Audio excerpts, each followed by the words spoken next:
I'm Candace Felice in this Community Life in Northeast Georgia featured podcast. Mother Teresa is quoted as saying, "There are no great things, only small things with great love." Located in Clarksville, Georgia, Homestead Recovery Residence for Women provides a stable and beautiful living environment for women recovering from the disease of addiction. Founder and director Sandy Linden discussed with me how building a strong foundation for a life of sobriety is so important. Sandy, thanks for coming on the program. Thank you, Candace. It's a pleasure. For those who did not hear the story about how Homestead came into being, tell our listeners about the mission and how you first began. Okay. I grew up in Clarksville, graduated high school in 1974, and then I moved off down to Athens for the better part of 30 years. But I was fortunate in that I got to move back in 2002. I've been working in the field of addiction diseases since 1991 and took about a 7-year sabbatical from doing that. In 2009, a group of us got together. The spearhead was Debbie Whitlock, who's an attorney in Toccoa. She was very heart-sickened by the fact that there were so many women coming through the court system that were being incarcerated rather than being able to address their illness of addiction. And she said, somebody's got to open up a house. And that somebody ended up being me. So in the first part of 2009, I started looking for houses. And as I was coming home one afternoon, I noticed that the gentleman that had bought our family home, it was on the market again. So I went by and I spoke with him and let him know what my intentions were. And so he leased me the house to start the program. We started off with 8 beds. I had my first resident in April of 2009. It took about 3 months to do a refurbish on the home. But that's when Homestead started receiving women not only from our community, but from eventually the whole Southeast. So that's where the name came from, Homestead, because it is my old homestead. And we started moving forward. At our 5-year mark, we stayed full with a waiting list. By that time, Homestead had become a nonprofit organization. And in 2014, the board of directors decided to expand the program. We found some very lovely people who were willing to extend their credit so that we could build a new home about 100 yards away from the old one, still on the family farm. And we have 12 beds now in a new location, but we still call it Homestead. Sandy, how does your program differ from other programs that are out there when women are recovering from addiction illness? What we do at Homestead is we try to make a day-to-day life as close as possible to what the resident will be experiencing once she completes our program. Some of our short-term goals for her, because we're a 12-step based program, is that she attend daily 12-step meetings so that she can learn how to address her illness. She gets a 12-step sponsor to have somebody that will assist her in doing that. We help with employment so that she can learn how to get a job, keep a job, pay her bills, and budget her money in preparation of her hopefully getting her children back or reuniting with her family. And if none of those are applicable, that she can learn how to be independent of family and friends for her livelihood. And it's a wonderful way to build self-esteem. You know, many times our illness has taken us so far down that maybe we haven't been able to have employment in a year or 2 or 5. So to be able to be in the workforce again and being a contributing member to our community is extremely beneficial. Speaking of community, Sandy, do you allow the ladies to actually work in community-based programs where they're giving back to others? Yes. There's a lot of women who donate their time. We've had women at the library. We've had women that have helped out Charlie with the flowers in Clarksville, the animal shelters, the soup kitchen. There's many different areas that we can donate our time back to our community.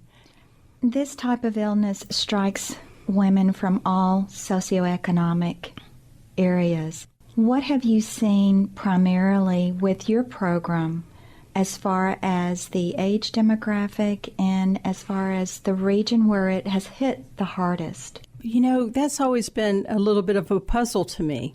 Right now, our population at Homestead is very young. Our youngest resident is 21, and our oldest resident is in her late 40s. I've had women there that were in their late 50s, and I've had them as young as 18. all in between. But I think what's happening now is that because of the heroin and the opiate epidemic, women are hitting their bottoms more quickly. The law enforcement are becoming involved more quickly. So they're getting to address their illness at a very young age, which is just phenomenal. It's wonderful. Going straight to the source, what are some of the reasons why these young women get into heroin? You know, it may start out with just doing pills with their friends, but after a while, you're not going to get a prescription, and pills are very expensive. And so heroin is, the next best thing. It's less expensive, and it's very prevalent. So rather than waiting for somebody to come back with a pill prescription, I can go just about anywhere and purchase heroin. But the downfall of that is that there were over 100 heroin-related deaths in Fulton County in 2014. So the possibility of overdosing and that overdose killing the taker is getting very high and very unpredictable. And the type of addiction that you're speaking about, when you refer to pills, you're talking about opioid addiction. Yes, I am. So these young ladies, for whatever reason, they were injured maybe in a car accident and had to take this as a prescription to relieve their pain. They became addicted to it. Indeed. There are people walking around with the illness of addiction who've never had any substances. And so what I say is the light switch never got flicked on. But addiction is a genetic illness. It can pass down 3 generations before it manifests. Sometimes it manifests in other ways besides substance use. Mm-hmm. There's shopping addiction, and there's gambling, and sex addiction is, becoming very prevalent, especially with the opportunities of pornography on the internet. So we say at Homestead that we're not responsible for having the illness, but we are responsible for our recovery, because nobody can do that for us. Once the problem's been identified, then we've got 2 choices. We can either address our illness, or we can go back and do what we've done for many years, perhaps decades. So our hope at Homestead is that we can allow our residents to have the opportunity at really looking closely at herself and making those very tough choices sometimes, because addiction has obsessive compulsive nature with it. Obsession is a thought in the mind that overrides any other thought. Mm-hmm. And so if my brain tells me perhaps 5,000 times in a day to use whatever substance I want to use, it's very hard to turn that off and not listen. And then once I succumb and I use, the phenomenon of craving takes over, which will make me want to use until there is no more, or I can't get any more, or I pass out, or I overdose. And that's the basic nature of the illness. Mm-hmm. Now, your clients, are they voluntarily allowing themselves to be in this program for a year? Some of our residents come through the judicial system. Others just come to us from other treatment centers or, just from family and friends. Those women who come to us through the judicial system actually have a choice. They're given an opportunity to address their illness as opposed to being incarcerated. That sounds like a pretty good deal to me, to address my illness. And the court system does usually mandate for a year. And I'm really glad of that, because the studies show that between 6 months and 9 months, there's a significant opportunity for longer-term recovery. But now from 9 months to a year, there's a very significant opportunity for long-term recovery. And I think the judicial system is starting to understand how beneficial those last 3 months can be. And we've had many women who have come to us through the court system who are living wonderfully beautiful lives now. They've been reunited with their family and their children, and they are very productive members of our community. Sandy, tell us now about the reason for your visit today, which is that you have beds actually available now. I do, Candace. Since becoming a 12-bed facility, this year we've graduated out 4 women. Number 5 is coming later this month. And so as women transition out, we have women transitioning in, but at this time we do have a couple of beds that are available. It's such a joy, and it's a little bit bittersweet for me to have these young women come in, work very hard to learn a little bit more about who they are, who they want to be, what they can do to address this very life-threatening illness. And for those who catch on to the concepts of 12 steps, move through the program, and their lives change, which is so beautiful for me to be able to bear witness. And then when they actually transition out, I know clinicians aren't supposed to become attached to their clients, but there is some very significant heartstrings that go along with them as they move out of the residence into a home of their own, and it's just a beautiful process to watch. Is there a graduation process for the ladies? Oh, yeah. We celebrate everything. Yeah. We celebrate when they complete, when they have birthdays, what we call belly button birthdays, because now we also celebrate what we call birthdays or anniversaries in our 12-step programs. When we pick up chips throughout the stay, because we offer in our 12-step groups markers for their continued success in recovery. As you were sharing with me during the break, your board of directors are an integral part of keeping Homestead Recovery running smoothly. Oh my gosh, Candace. When I started this project in 2009, what I really wanted to do was counsel women and help them find, through 12-step programs, a God of their understanding, because it's through the spiritualness of following the steps that we are connected with the source of our healing. I did not want to be an administrator, and that's exactly what I became, because somebody had to run the program. So after 2 years, I became incorporated and later became a nonprofit. And the board of directors that I started with have come and gone, but every board member that has ever come to Homestead has been such a godsend, literally, to help with the process of maintaining some stability. So it wasn't all on my shoulders. People who are involved with our board now, they come in with their sleeves rolled up, ready to do work, and the things that we have been able to accomplish in the last 5 years are just phenomenal. I would have never been able to do that without asking community members to come on. I've got this clinical team that I can call up and get the support I need and suggestions about how I might proceed in a way that would be more helpful.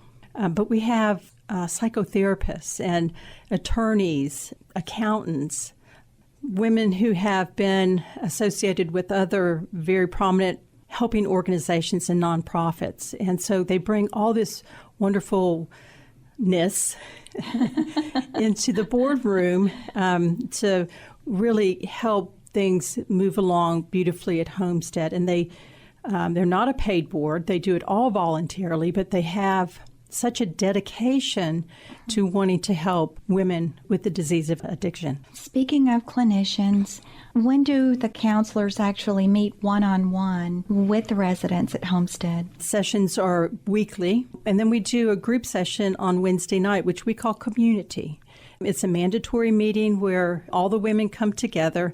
My heritage is Italian, and so, we get so much done while we sit and eat together. It's really, I think it's a very important part of being a family or a community, that we have that time together around the supper table. And then everybody goes down to the living room and we sit around and we talk with each woman so that she can describe for us what her week was like, what her shortcomings may have been apparent to her, what her successes were, how she's feeling, what steps she's on. Is she learning how to speak up in 12-step meetings? Is she working closely with her sponsor? And so we get to celebrate those times where she might be another month of recovery or have been found employment. And then those areas that may be more painful, we can let her know that we care and that we're here to support her and give her time to process out whatever it is that she may be experiencing. So you do follow up on your clients? Yes, we do. The beautiful thing about it is that many of the women who complete Homestead make this their new home, Habersham White counties mostly, because they have such a heartfelt place for the people who've come together so that she can learn how to save her life. It's pretty profound. Yes. And she's been working perhaps at the same job for a year now, and she doesn't want to leave her employment. So many times the women stay and the families move. to where she's located. I'm sure over the past 3, going into 4 years now since Homestead was established and later became a 501c3, you've had countless success stories. Is there any one particular that stands head and shoulders above that you could share with our audience? There are so many, but I'll tell you about a young woman who has just recently completed. She called me last year in December. She said she had lost her father and her substance use was really taking off. She was 21. And she called me the middle of December, and I just know how we are. We are not going to address our illness before the holidays. Right. Because those are some of our, what I call free drinking zones. Nobody gets onto us too badly if we if they see us overindulging, which was the case. But she called me mid-January of this year and said, I've proven to myself once again that I really have to address what's going on. She came in just grieving about her dad's passing because we don't really get to do that as we are still using substances. We just sort of put it on the back burner. So during this past year, she's gone through that grieving process. The first layer, because we continue to grieve, but she's gone through that grieving process. She hooked up with a really lovely woman as her 12-step sponsor. They've worked through all 12 steps. She has connected in a very profound way with her recovering community and other women that she attends 12-step meetings with. She has been employed at the same position now for almost a year. She really enjoys what she does, his work. And then now recently, she has moved. As a matter of fact, this month, the 1st of October, she has found this lovely home in Sauté, which brings her a little bit closer to her work. But I see her at meetings all the time, and she really is doing beautifully. And at such a young age, she can go on from here and not only maintain her own recovery, but she has an opportunity of helping so many young women who may be on the fence about whether they really have this disease or not. Sandy, to our listeners out there who want to extend kindness and help support the mission of Homestead Recovery for Women in Clarksville, how can they get in touch with you, and do you have fundraisers during the year that they can participate in? Yes, we do, and thank you so much for bringing that up, Candace. We have a website, www.homesteadrecovery.com, and on our website we have a donation page which people can go to and donate one time or set up a repetitive monthly donation. Any donation is so gratefully accepted. We do fundraisers through the year. We haven't had one since we did this huge yard sale, but we are starting to get together to do a mailing for fundraising. And I feel like there is something in the works for 2017 as far as coming together. I don't know what it's going to be yet, but fundraising. They can also contact me. My email address is Sandy, S-A-N-D-Y, at homesteadrecovery.com, or they can give me a call. My number is 706-754-3367. And if they can't give financially, can they donate items like toiletries, clothing, any type of book? Can they donate those items as well? Absolutely. And over the years, we've had so many women come to do nutritional cooking, yoga. I have a friend of mine who comes and teaches a process called Feldenkrais. Gosh, it's just so many things. And so the answer to your question in a very long way is yes, we would love for our community members to come in and donate their time. The women are very attentive and willing to learn new things. They're just so lovely. And everyone is deserving of a second chance. Absolutely. Today, my guest in the studio has been the Director of Homestead Recovery for Women, Sandy Linden. Again, to contact Sandy or any of her staff to donate your time, talents, or gifts, you can go to their website, which is homesteadrecovery.com. Sandy, thank you so much for being the biggest blessing that these ladies have had in their lives. Thank you, Candace, for having me on. It's good to see you. We hope you've enjoyed this Community Life in Northeast Georgia featured podcast brought to you by WPPR Demarest, a Georgia Public and NPR affiliate radio station from the Piedmont College Demarest campus in the Swanson Center complex on 88.3 FM. To contact us, email wppr@piedmont.edu. And if you'd like to know more about local life and events in Northeast Georgia, join in on the conversation at Facebook at WPPR Demarest. I'm Candace Felice.